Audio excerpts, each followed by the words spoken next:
Hello students, the next topic we are discussing is single or double quotes. This is also continuation of the HTML elements. So double quotes around attribute values are the most common in HTML, but single quotes can also be used. So we have seen that attributes are the ones which can be used with HTML elements, and the syntax for writing an attribute is name is equals to value, and we have already known that value should be in double quotes. So they are saying here is instead of using double quotes you can also make use of single quotes, okay, for the value. In some situation when the attribute value itself contains double quotes, it is necessary to use single quotes. Okay, that is here you can see this is a p element and the attribute used here is title and is equals to value is here. The value which is here it is itself is having a double quote inside the value. In such case what will happen, you can enclose the value of the attribute in single quotes. Okay, so double quotes can be used inside. Otherwise what happens is, if inside the value if you all are having single quote, then you can enclose it as usual with the double quotes. Okay, so you can make use of single quotes as well as double quotes whenever you are using the attribute values. Okay, then next, HTML headings are titles or subtitles that you want to display on a web page. Okay, so these are different types of headings, h1 to h6. Okay, and you can see that this heading is of larger font, that means this heading will be of most importance, and this heading will be of lowest importance. Okay, so if you want an output like this of headings with different importance, how to execute such a document? Okay, so the title here is HTML headings. HTML headings are defined with the h1 to h6 tags. Okay, so there are around 6 tags here from h1 to h6. h1 defines the most important heading, h6 defines the least important heading. Okay, sorry, and we can here the example, all 6 headings are there from h1 to h6, and we can try this document. Make use of a notepad. Okay, we'll start typing the document. Exclamatory, it starts with doc type HTML. Okay, then again we'll make use of which element here, HTML element, HTML. Then next we'll make use of the body element directly. Okay, then we'll make use of the h1 tags, heading 1 and slash h1. Okay, so what we'll do is we'll copy this, the same thing we will write it, because we have to display 6 headings.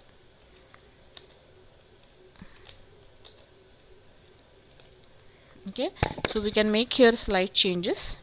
This will make it as h2, h3, h4, h5, h6.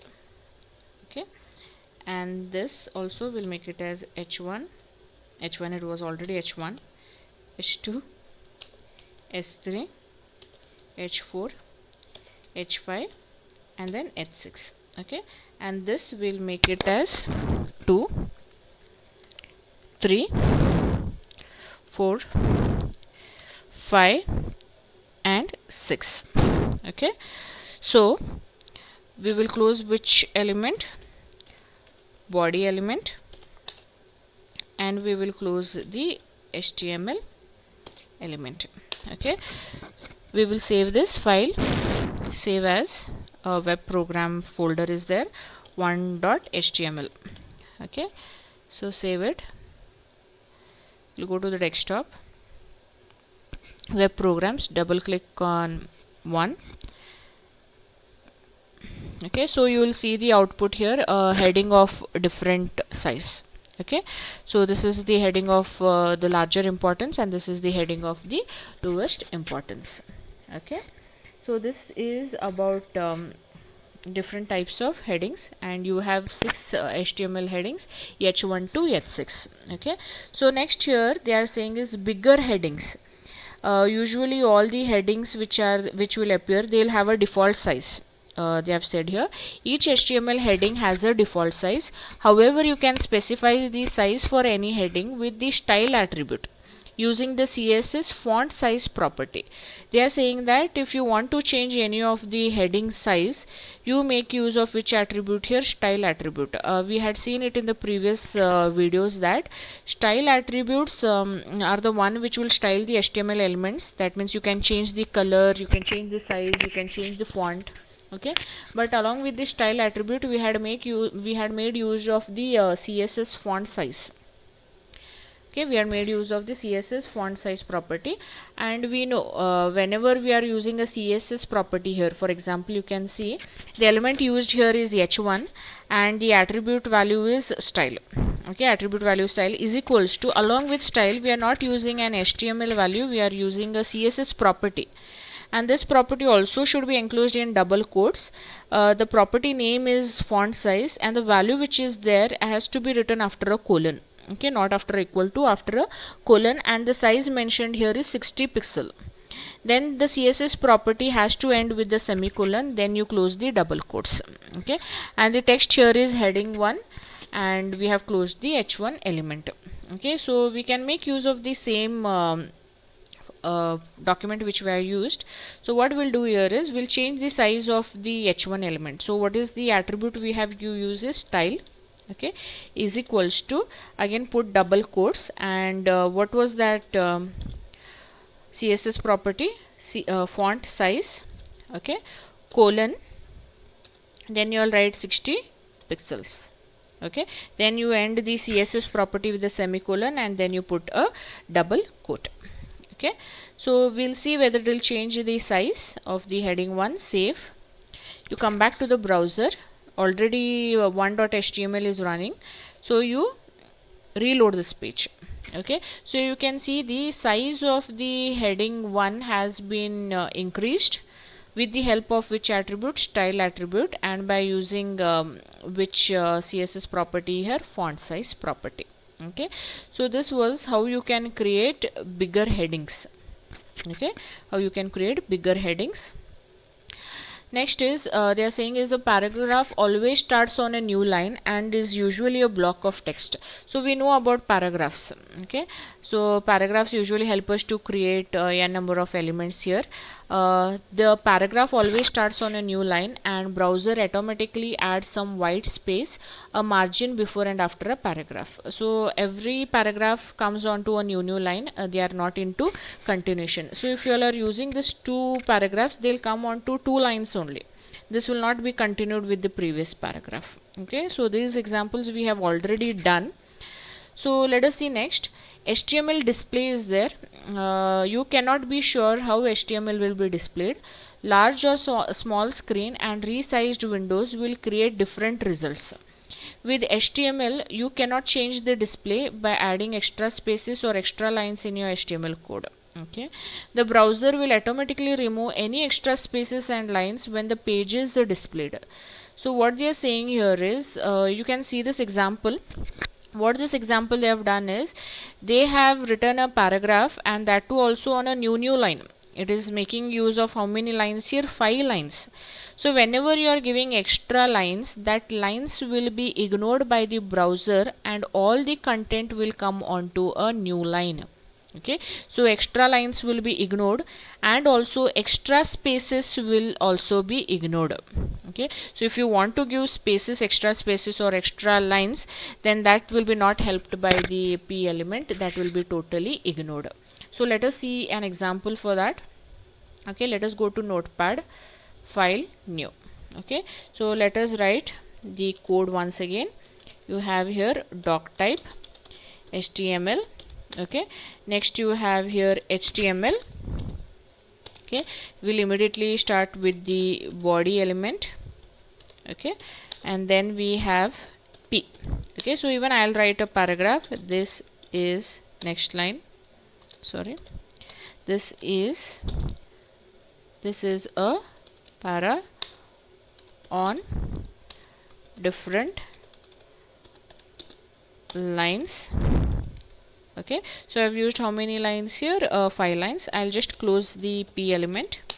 I'll close the body tag, then I'll close the HTML tag.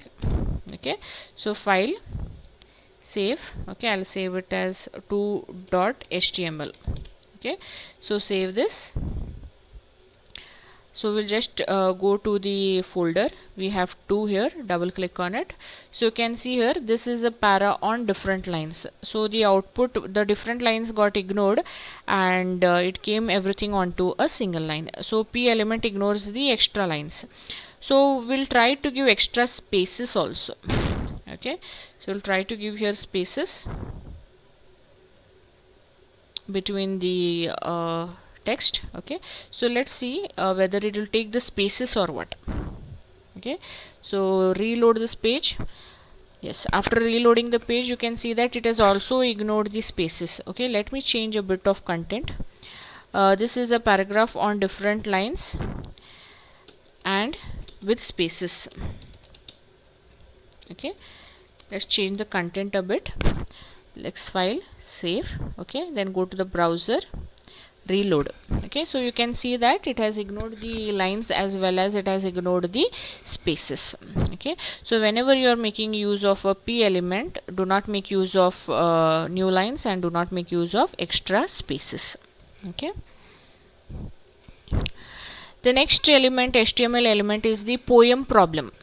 Okay, the poem problem, we all know poems are the text with different lines. Okay, every poem will have stanzas. Okay, so poems are nothing but they are a list of paragraphs. So what will happen here is, if anybody wants to display a poem onto their web page, okay, so what will p element do? Obviously it will ignore the lines, and if it is ignore the lines and if this poem is appearing on a single line, it will not look like a poem then. So if those lines has to be retained, okay, if those lines has to be retained, what has to be done? So HTML is giving us one more element known as the pre element. Okay, so HTML pre element defines pre-formatted text. Okay, the text inside a pre element is displayed on a fixed width font, and it preserves both spaces and line breaks. So what pre element will do is, if you are giving extra lines or if you are giving extra spaces, all that will be retained as it is, and it will not ignore as the p element. So p element will ignore the lines and the spaces, but pre element which is there, it will keep your spaces and lines as it is. Okay, so let us see an example for it. File, take a new file, file new. Okay, so we'll come to exclamatory doc type. Okay, HTML, then come to HTML. Okay, we'll have first we'll check with p. Okay, then we'll write this is a poem. Okay, so the same lines which are there, we'll just go on copying it. Okay, so I've created a poem with 4 lines. Okay, then slash p. Okay, then slash body, and then slash HTML. Okay, so let's see how it will display this. File, save as what? 4.html. Okay, so I'll save it. Okay, I'll go back to the web programs, 4.html. You just run it. So you can see that the poem all has appeared on a same line, appeared on the same line, but I want the poem to display on different lines. So what you can do is, instead of p, you change it to pre. Okay, here also we'll change it to pre. We'll save this. Okay, and we'll come back to the browser. We'll reload the 4.html. So you can see that the new lines have been retained. Okay, lines have been retained as it is. So if you give spaces also, that also will be preserved by pre element. Okay, so if you give it, see, Okay, so this is when you want to use a PRE element. If you want the spaces or if you want the lines to be retained or preserved, then you go for pre element. If you want the spaces and the lines to be ignored, then you go for the P element. Okay, next topic. Next topic is HTML horizontal rules. Okay, so HTML is providing with one more element here, the HR tag. What this HR tag does is it defines a thematic break in an HTML page and is most often displayed as a horizontal rule. The HR element is used to separate content or define a change in an HTML page.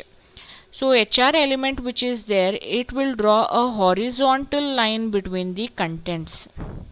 Okay, it will give some spaces. It will not give space, it will draw only a horizontal line.